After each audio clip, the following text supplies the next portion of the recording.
ایک دفعہ کا ذکر ہے کہ ایک چھوٹے سے گاؤں میں سنڈریلا نام کی ایک نوجوان لڑکی رہتی تھی۔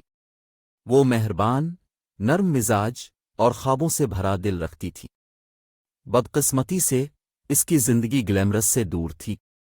اپنے والدین کی موت کے بعد سنڈریلا کو اپنی شریر سوتیلی ماں اور اپنی 2 برابر کی ناخوشگوار سوتیلی بہنوں کے ساتھ رہنے پر مجبور کیا گیا۔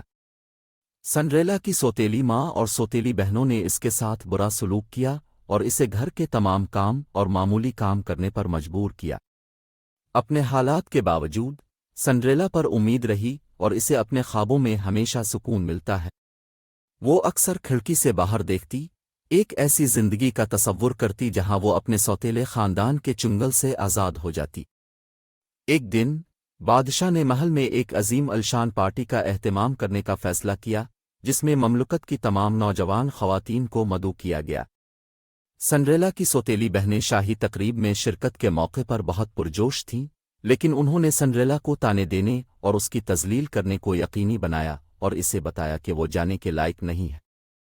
جوں جوں پارٹی کا دن قریب آیا، سنڈریلا کا دل جانے کے لیے تڑپنے لگا۔ بس جب اس نے سوچا کہ تمام امیدیں ختم ہو گئی ہیں، اس کی پری گاڈ مدر نمودار ہوئی۔ اپنی چھڑی کی لہر کے ساتھ اس نے سنڈریلا کے پھٹے ہوئے کپڑوں کو ایک شاندار گاؤن، شیشے کے جوتے اور ایک خوبصورت گاڑی میں بدل دیا۔ پریوں کی دیوتا نے سنڈریلا کو خبردار کیا کہ یہ جادو صرف آدھی رات تک چلے گا اور گھڑی کے 12 بجنے سے پہلے اسے گھر واپس آنا چاہیے۔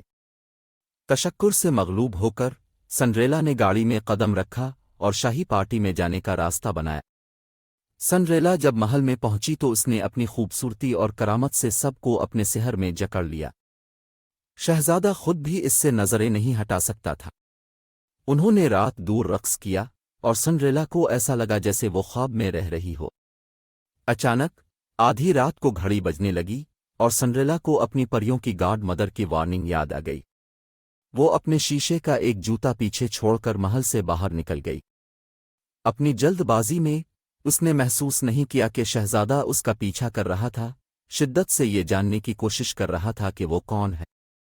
اپنے گھر واپس سنڈریلا جادوئی شام کی یادوں کو یاد کرتے ہوئے اپنی عام زندگی میں واپس آ گئی۔